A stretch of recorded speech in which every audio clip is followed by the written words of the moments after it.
Hey guys, welcome back to the New Vision channel where we talk about all things real estate. Our goal with this channel is about learning and sharing sound principles of starting and growing a viable real estate or any other business. In this video, we continue the series on real estate bookkeeping and specifically the topic of entering real estate transactions into your bookkeeping system. If you are new to the channel, you can follow the preceding videos in the playlists shown. In the last video on this topic, we addressed the concept of flows, which simply put is the notion that miracles are not allowed in accounting. Money or value cannot simply show up in or disappear from your business. It has to come from somewhere and go somewhere. It is asking and answering this question of source and destination that would allow you to do a good job of properly entering individual transactions into your bookkeeping system. We had previously established the main subcategories of buckets that would hold all the entries of actual transactions into your business. And to proceed with this, you are simply going to ask and answer the question, where is the money coming from?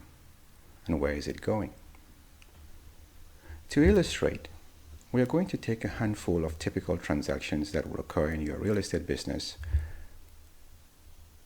Let us start with a tenant making a rent payment. The tenant is outside of your business, so it is logical to think that this flow of value from the tenant into your business will be checked in through the income category and specifically through the rent subcategory.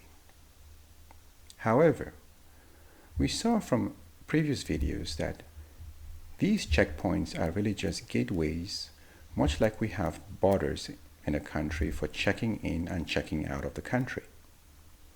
Ultimately, value tends to flow into the assets of the business. In this case, it is the operating bank account of the business. So, the rent is checked in at the rent checkpoint, and then it flows into the operating bank account of the business.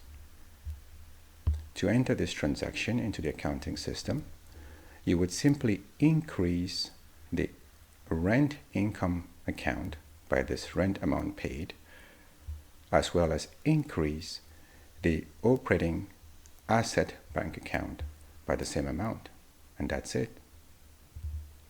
Now let's look at the next transaction, which is the tenant paying security deposit. Once again, the tenant is outside of your business. And as we said in previous videos, the security deposit is a liability because you are going to give back at some point. So in order to get into your business, it needs to be checked in at the liability category, specifically under the security deposit subcategory, and then flow into the escrow bank account, which is where you hold monies that do not actually belong to the business. To enter this transaction into your accounting system, you would increase the security deposit subcategory by the amount paid, and similarly increase the escrow bank account by an equal amount. Next, let's look at a couple of expense transactions, starting with the simple transaction of you paying a contractor who has done some work at one of your buildings. In this case, the origin of the money is from within your business, most likely from the operating bank account. In order to flow out of your business to the contractor, it needs to be checked out at the expense checkpoint, specifically in the repair subcategory. With this transaction, your cash just went down and your expenses went up. So to enter it into your accounting system, you would decrease your operating account bank balance by the expense amount and increase your repair account by the same amount. The second expense transaction we will look at is the one where you use your business credit card to buy material for repair at one of your rental houses. In this case, value is flowing from your credit card, which is a liability, to your repair account, which is an expense. So, your liability just went up as well as your expenses. So to enter the transaction, you would increase your credit card liability account by the purchase amount and similarly increase your repair expense account by an equal amount. Next, let's look at the case where you are paying off a liability such as your business credit card. Now in this case, value is flowing from your business operating account and it is going to decrease your business liability. So to enter it, you would lower or decrease your operating account bank balance by the payment amount as well as lower your credit card liability account by an equal amount. Note that paying off a credit card account is not an expense transaction. You would have already entered the expense when you originally incurred the expense with the credit card as we did in the previous transaction. Finally, let's look at a couple of cases where the transaction involves your equity as a business owner. Firstly, let's consider the case where your business has generated some profits and you want to take some of it out for your own enjoyment. In this case, the cash would be coming out from your operating account and flowing to you via your owner distribution equity account. So to enter it, you would lower the cash balance of your operating account by the amount taken.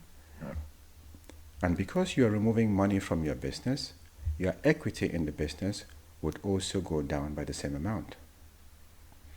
Note that if you are doing the reverse, that is putting in capital into your business, say for a new acquisition, then you would simply reverse the signs of those entries. That is, increase the owner contribution equity balance and also increase the operating asset account balance. With these examples, we do not mean to be exhaustive of all the transactions that are possible, but rather to show you how to think about asking and answering the question of where is the money coming from and where is it going, and therefore to properly enter each of such transactions into your accounting system. Please let us know in the comments below if you find this type of content helpful. You would be encouraging us to create more by clicking the like button and subscribing to our channel. And finally, while you're at it, click that notification button so that you will immediately know when we put out new content. Many thanks and see you in the next video.